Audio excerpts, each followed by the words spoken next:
Hello and welcome back to The Journey, ladies. If you're new here, I am JAKS, and this is a channel where I've been sharing our journey through infertility, IVF, adoption, parenting, and now pregnancy, all the while throwing in little tidbits, little facts, so that you feel better about making decisions in your own journey.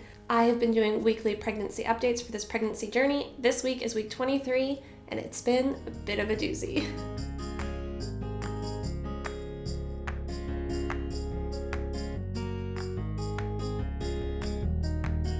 As always, I start these updates off with a little info about baby and how he's growing, and then I go on to the mommy update, and then I always like to throw in something about the husband or the family since they are along for this journey as well.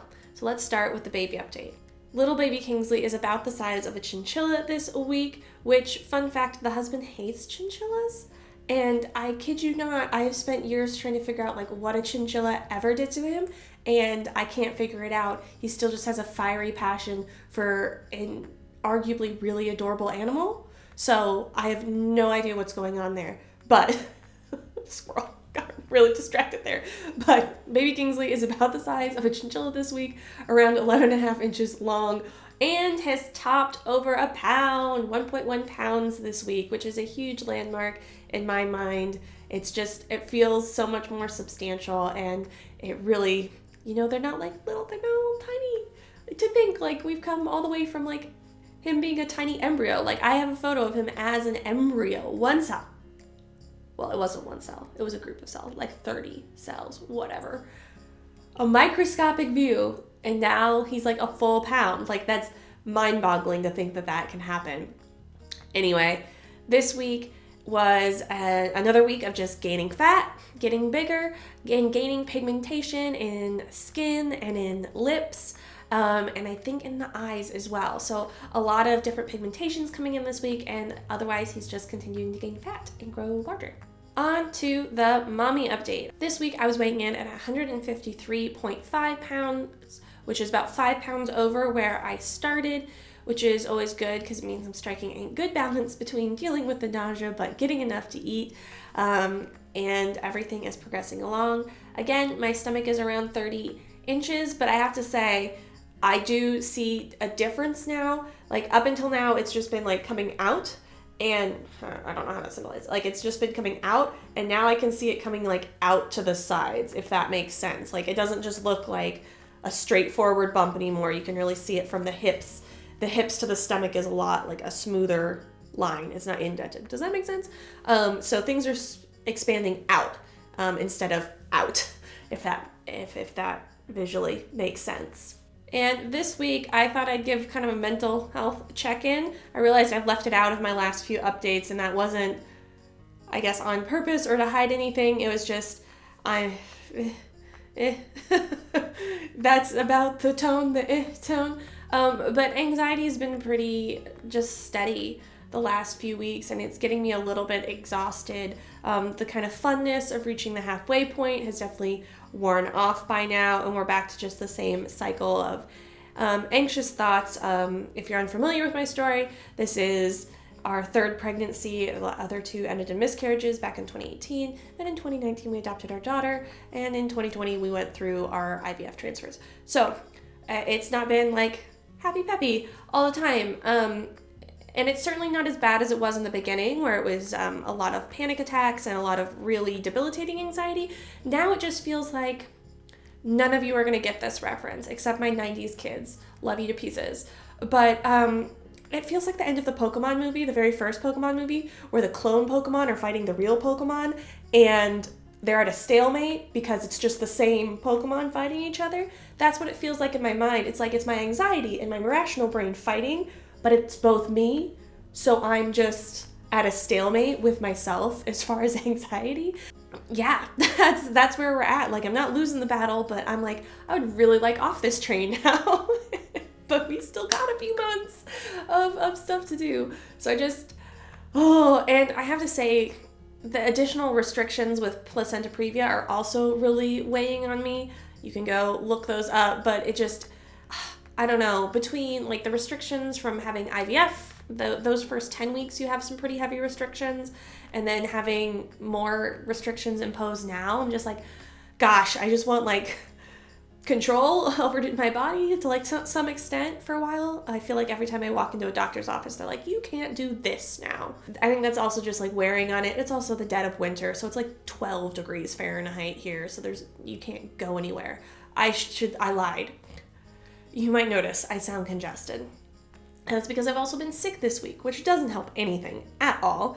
But we took Evie to an indoor like play gym because we finally buckled. Like the husband and I were like, we have to do something constructive with this child that isn't in our home.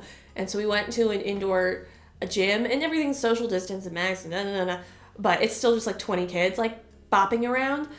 So I got a cold, which was the price you pay for like an hour of freedom.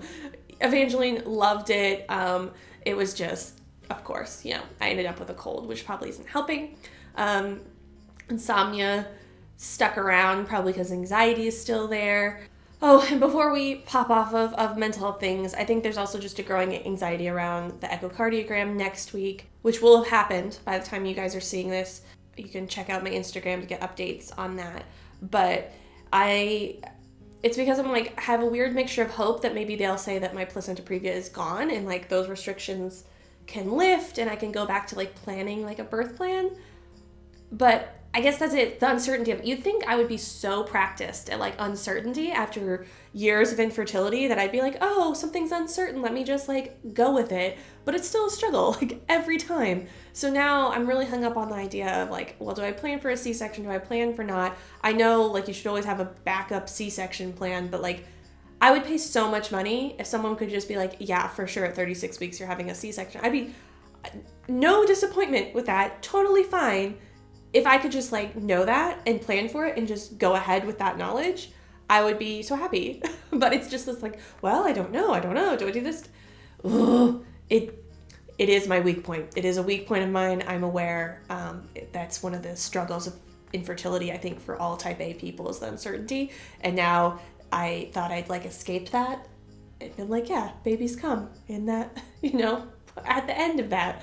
And now it's not quite there. So not helping. This week has just not been an up week. That's okay.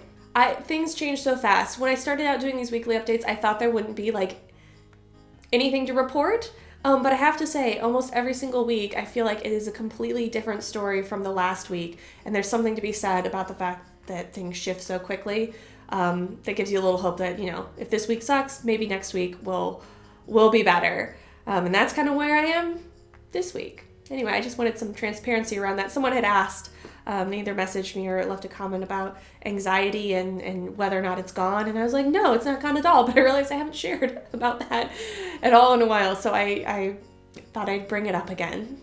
Bouncing back to physical symptoms, I can definitely feel baby Kingsley every single day now, which is really awesome. And I think it will help going forward kind of with anxiety. If we were at a stalemate right now, because it's just my mind battling itself, it kind of feels like every time that I can feel him, like he's joining the fight a little bit, like, and being like, no, it's fine, everything's fine, and something hasn't gone disastrously wrong. So I think as that gets more and more frequent, that'll be a tipping force in this whole kind of battle against anxiety. And you never know, maybe next week I do get the answers I want and the previa is gone and we go back to normal birth plans. It's just hard to tell, but I am hopeful that the next week will be a positive one. At least I won't be sick next week. I'm sorry if I sound nasally. I'm still a little bit sick. This cold, you do say stay sick longer when you're pregnant. It's just harder to fight it off.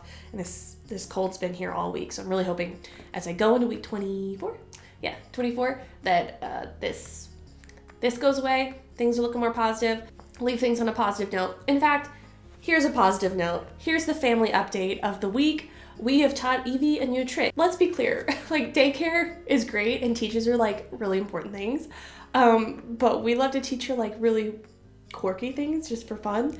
This week, we've taught her what sound does a monster make.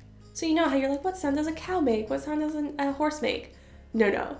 We've taught her what sound does a monster make, and I will just insert the video of that here. What sound does a dog make? Woof. What sound does a kitty make? Meow. What sound does a lion make? What sound does a fish make? What sound does a monster make? Rawr. Good job. Hey, what sound does a cow make? No. No. What sound does a cow make? Moo. Good job.